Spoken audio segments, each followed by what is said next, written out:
My name is Grace. I never liked quiet rooms, but now I live in one. It's just me, my sofa, and a small TV. My phone used to ring all day, but now it stays silent. I'm 29. I used to think I had everything: a boyfriend, a future, a plan. But plans can change. People can change too. I met James at a friend's house party. He wore a blue shirt and smiled a lot. He said he liked my laugh. We sat on the floor and talked for hours. He told me I was smart. I believed him. When he asked for my number, I gave it. We started talking every day. He sent me funny videos. He asked me about my dreams. He said I was special. I liked hearing that. After a few weeks, we started dating.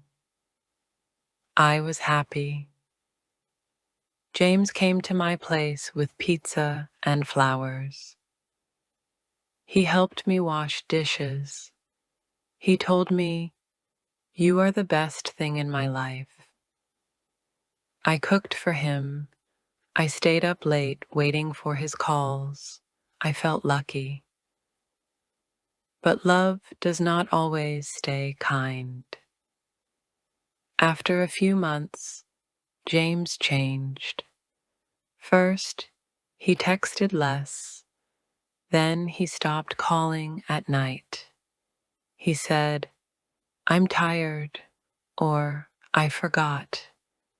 I waited, but he didn't show up. When I asked why, he said, "You ask too many questions."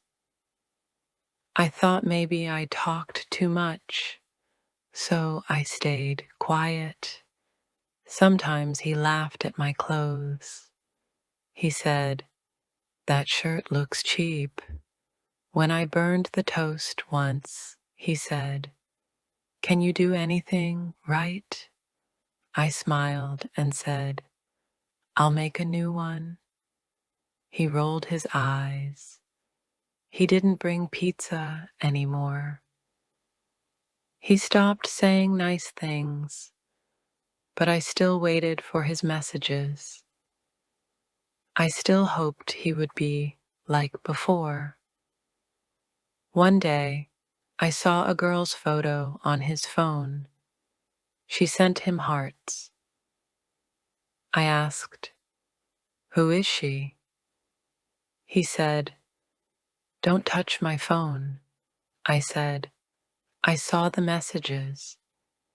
He said, "You're always being dramatic."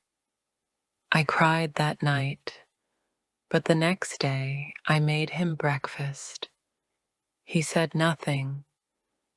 He ate and left. No goodbye.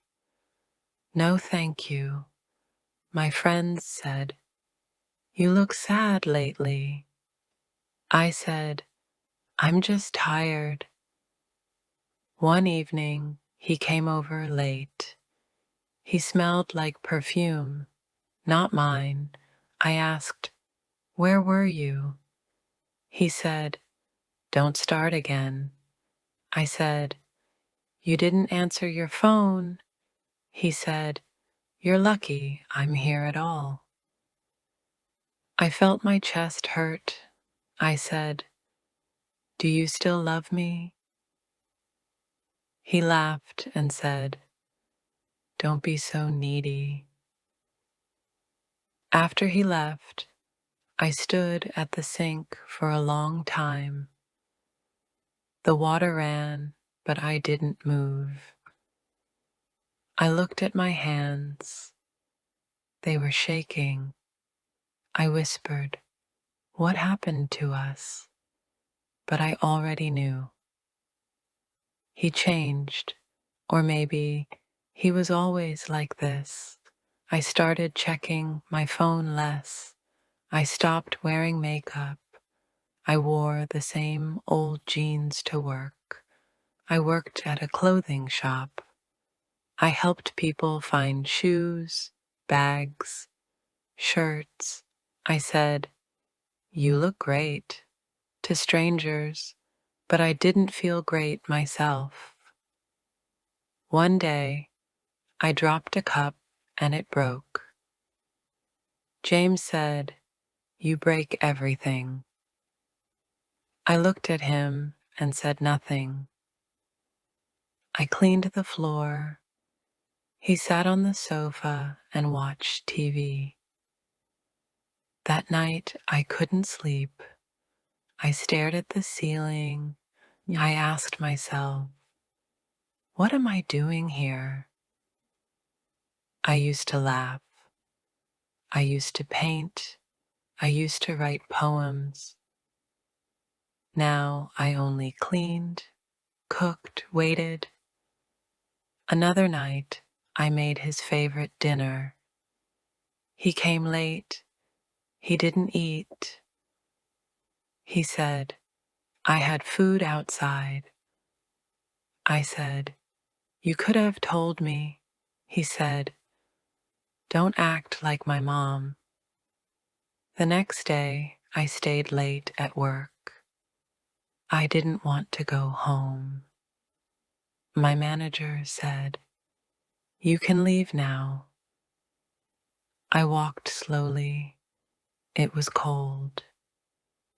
The streets were quiet. I looked at the windows of other homes. Some had light.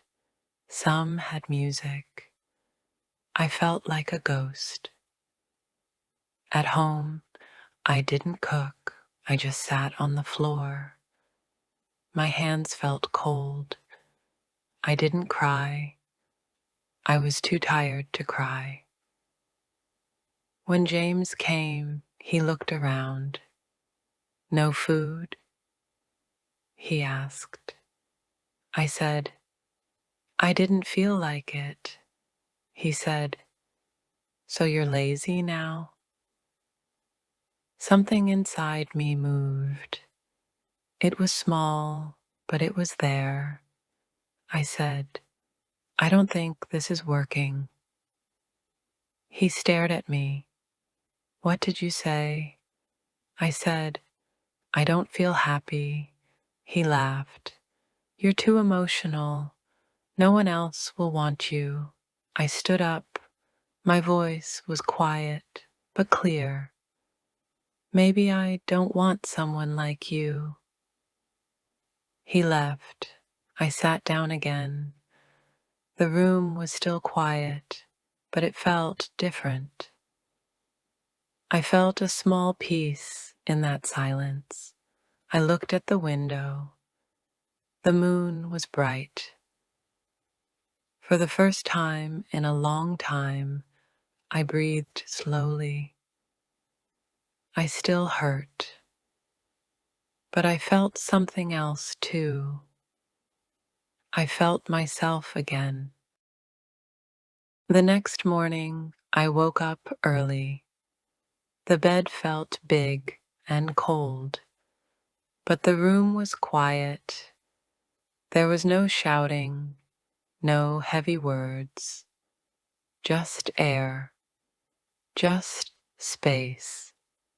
I sat on the edge of the bed and looked at my slippers. I waited for the sadness, but it didn't come. Not like before. I made tea. I sat by the window. The sky was gray. People walked on the street. A girl held her mom's hand. A man pushed a bike. They didn't know me, but I watched them. And for the first time in months, I didn't think about James. At work, I moved slower. My hands were still tired. My heart was still soft. But I smiled at a customer, and the smile felt real. My friend Ava came near and said, "You look better today," I said. "I slept well." James didn't call. He didn't message. Not that day. Not the next. At first, I kept checking my phone. Every time it buzzed, my heart jumped. But it was never him. Then, after a while, I stopped looking. The phone stayed on the table. The world didn't end. 3 days later, he called. I looked at the screen. I didn't answer. He sent a message. "I want to talk." I didn't reply. I walked to the kitchen and made soup. That night, I slept well again. The next day, I saw him outside my shop. He waited across the street. He looked angry. I felt fear in my chest. I walked back in city and stayed near the back. I told Ava, "He's here." She said, "Want me to stay with you?" I nodded. After 20 minutes, he left. He didn't come back that week. At home, I cleaned the kitchen. I threw away the mug he liked. I folded the blue sweater he forgot and put it in a box. I opened the drawer and saw his old charger. I put that in the box, too. I didn't cry. Some nights were still hard. I sat on the sofa and remembered everything. His laugh, his arms. The night we watched a movie and held hands. My eyes filled with tears, but I told myself it was not real in the end. Then I took a deep breath. I got up and made a cup of tea. One weekend, I went to a small park. I sat on a bench and closed my eyes.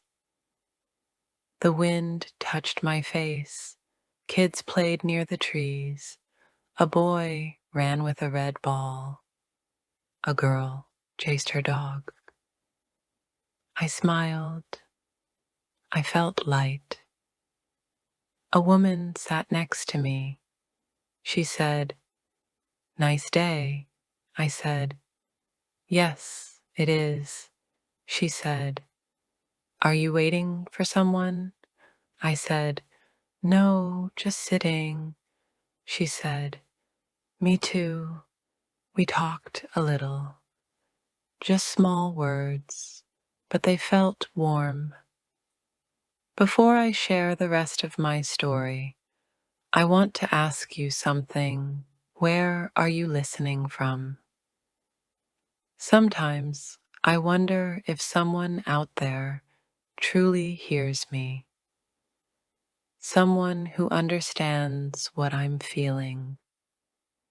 It gives me strength to know I'm not alone. So please tell me in the comments. When I came home, I played music. I cleaned the floor while the songs played. I danced a little. I laughed at myself. I used to love dancing alone. I forgot that. But now I was starting to remember. A few days later, James called again. This time I answered. He said, "Can we talk?" I said, "What for?" He said, "I miss you." I stayed quiet. He said, "I didn't mean what I said." I said, "You said it many times." He said, "I was angry." I said, "You were always angry." He said, "Let's try again." I looked at the wall. I thought about the cold nights, the empty cupboards, the hurt. I said, I don't want to. He said, you'll be alone forever. I said, then I'll be alone, but I won't be afraid. He didn't answer. Then he ended the call. I sat on the bed. I was shaking a little, but I was proud. I stood up for myself. I chose peace. That was the first time in years I did that. I started doing small things for myself. I bought flowers, just simple ones, white and yellow. I put them on the table. I made pancakes on Sunday. I painted my nails light pink. I cleaned the windows. I called my mom. She said, "It's nice to hear your voice." I said, "I missed you." She said, "Come visit next week." I said, "I will." At work, I started smiling more. I helped customers find shoes they liked. I joked with Ava. One day she said, "You're different now, in a good way." I said, "I feel different." One evening, I went to a cafe alone. I sat near the window. I watched people walk by. I sipped my tea. No phone in my hand. No one beside me. Just me and my thoughts. And it was enough. I thought, I don't need someone to love me to feel strong. I thought, I am not a mistake. I was never the problem. That night, I looked in the mirror. My eyes looked tired, but soft. My face looked older, but stronger. I touched my hair and smiled. I whispered, "You're doing okay." The next morning, I woke up early. The sun came through the window. The room felt warm. I got out of bed and opened the curtains. I looked at the street below. Cars moved slowly. People walked with bags and coffee cups. It was just a normal day, but it felt new to me. I smiled and said to myself, "It's your day, Grace." I made toast and tea. I sat at the table and ate slowly. I didn't check my phone. I didn't wait for a message. I just ate and looked outside. After breakfast, I cleaned the kitchen. I played music while I worked. I danced a little. I felt light on my feet. I used to do this before James came into my life. I used to stand when I cleaned. I was doing it again. At work, things felt easy. Ava and I talked about the weather and clothes. She said she bought a new coat. I said I wanted new boots. We laughed. A customer asked for help, and I showed her a pair of shoes. She smiled and said, "You are kind." I said, "Thank you." It felt good to hear nice words again. That week, I went for a walk every evening. I didn't walk fast. I walked slow. I looked at the sky. I looked at the trees. I watched people. I listened to my steps. I let the air touch my face. Sometimes I sat on a bench. I watched the birds. I didn't need to talk to anyone. I just sat and breathed. It helped me. One night I walked past a bakery. The smell of bread was strong. It made me smile. I didn't go in, but I stood outside for a moment. I remembered a time when James and I went to a bakery. He laughed at my choice of bread. He said it was boring. That day I felt small, but now I thought, it's just bread. It doesn't matter. I walked home and made dinner. I cooked something simple. I ate at the table. I watched a funny show. I laughed out loud. It was just me in the room, but it was not empty. I was there, and I liked being with myself. James didn't call again. He didn't come back. I didn't wait for him. I didn't want him. I didn't hate him, but I didn't need him. That was new for me. I always thought I needed someone to feel whole, but now I knew I was already whole. I just forgot. One Saturday morning, I visited my mom. She opened the door and gave me a big hug. She said, "You look happy." I said, "I am." We sat on the couch and drank tea. She asked me about James. I said, "He's gone." She looked worried. I smiled and said, "It's okay." She touched my hand and said, "I'm proud of you." We cooked lunch together. We cut vegetables and talked about small things. I told her about work. She told me about her garden. After lunch, we went for a short walk. The sky was blue. The wind was soft. We didn't talk much on the walk, but it felt good to be beside her. That night, I slept in my old room. It still had the same pink curtains and small lamp. I looked at the ceiling and felt calm.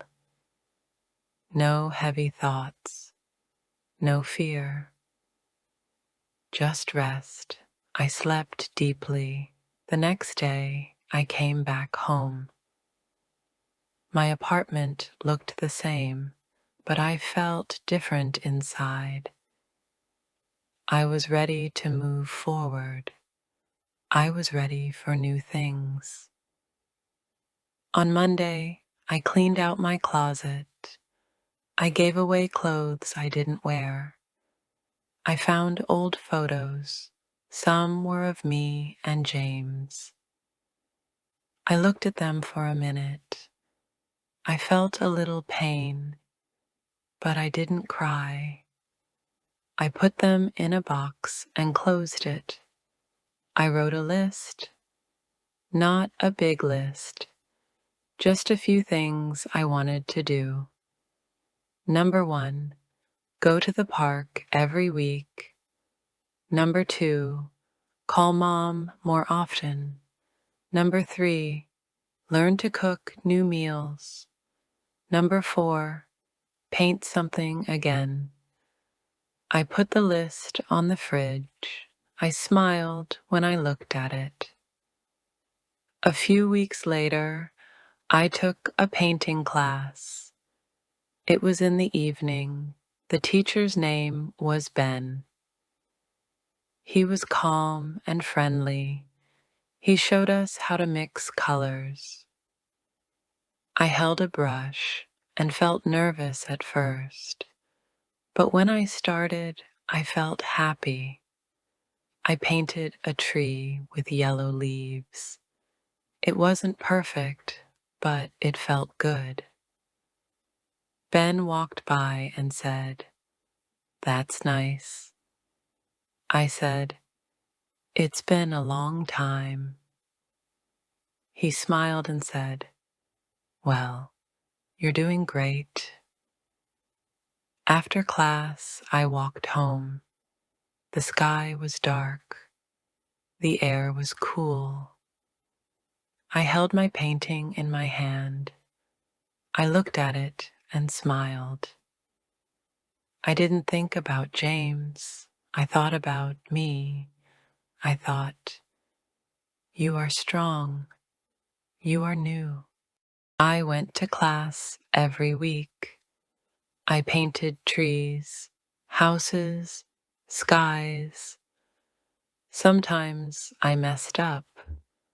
Sometimes I liked what I made, but I always felt proud.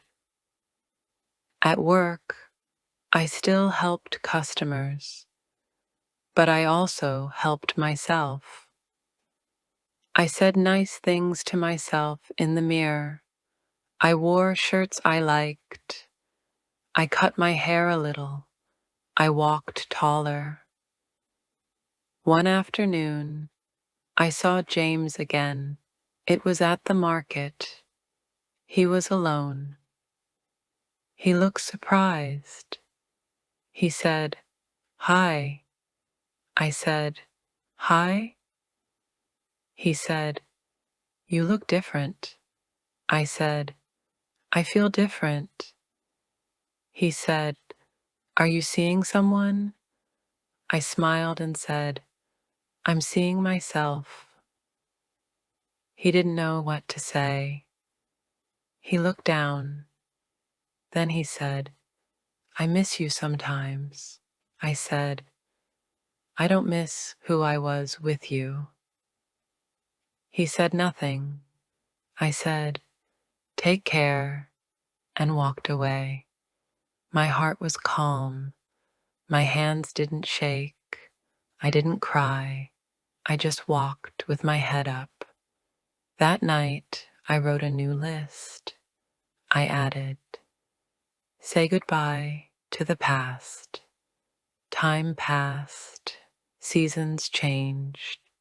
The sky got brighter. The air got warmer. I bought new shoes. I visited new places. I met new people, not for love, just for company. I said yes to dinner with friends. I laughed more. I cried less. I slept well.